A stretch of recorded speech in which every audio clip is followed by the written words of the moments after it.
Hello student, hope you are fine. आज हम science का इम्पोर्टेंट चैप्टर ग्रेविटेशन पढ़ेंगे। चलिए हम इसे जल्दी से शुरू करते हैं। What is gravitation? ग्रेविटी क्या है?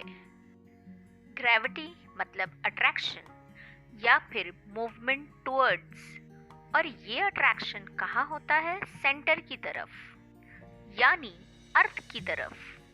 यानी ग्रेविटी क्या है? अर्थ की तरफ होने वाले अट्रैक्शन या मूवमेंट को ग्रेविटी कहते हैं। यानी कोई भी चीज अगर हमारे सराउंडिंग में आती है तो वो घूम फिर के नीचे जरूर आती है, क्योंकि हमारी अर्थ के पास एक ग्रेविटेशन फोर्स होता है। इसके लिए हम एक और एग्जाम्पल देखते हैं। अगर हम अपने सोलार सिस्टम पर नजर डालें तो सन मिडिल में रहता है और दूसरे सारे प्लैनेट उसके इर्द गिर्द अपने ऑर्बिट पर चक्कर काटते रहते हैं, क्योंकि सन के पास ग्रेविटेशन फोर्स है जो सारे प्लैनेट को पकड़ के रखता है और उन्हें अपने ऑर्बिट पर चक्कर लगवाता है। ग्रेविटेशन का ये पूरा आइडिया, ये फिनोमेनन को डिस्कवर किसने किया है? आइजैक न्यूटन ने। आइजैक न्यूटन एक ग्रेट साइंटिस्ट हैं जो इंग्लैंड में पैदा हुए।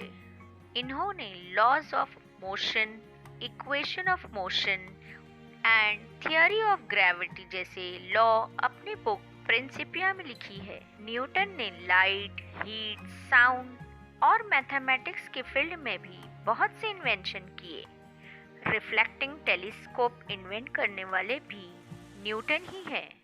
और ये सारी डिस्कवरी उन्होंने लॉकडाउन पीरियड में किए, जब सारी यूनिवर्सिटीज बंद थी ड्यू टू प्लेग। इस टाइम उन्होंने प्रोडक्टिविटी यूज की। कैलकुलस, जो मैथमेटिक्स की एक ब्रांच है, इन्वेंट किया। यानी सिर्फ ग्रेविटेशन ही नहीं, उन्होंने बहुत सारी इन्वेंशन की। पर सवाल ये उठता है कि उन्होंने ग्रेविटी को किस तरह प्रपोज किया। न्यूटन एक दिन एक एप्पल के पेड़ के नीचे आराम कर रहे थे। अचानक से उनके ऊपर एक एप्पल ऊपर से नीचे की तरफ गिरा। तभी उन्होंने सोचा कि ये एप्पल या कोई भी चीज ऊपर से नीचे की जानिब ही क्यों गिरती है। और न्यूटन की इसी सोच ने ग्रेविटी को इन्वेंट किया। उन्होंने सोचा ये एप्पल ये वर्टिकल डाउनवर्ड डायरेक्शन में ही क्यों गिरा।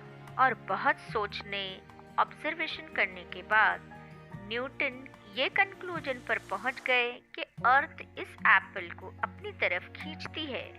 एप्पल और अर्थ के बीच जो अट्रैक्शन फोर्स है वो अर्थ के सेंटर की तरफ ही है।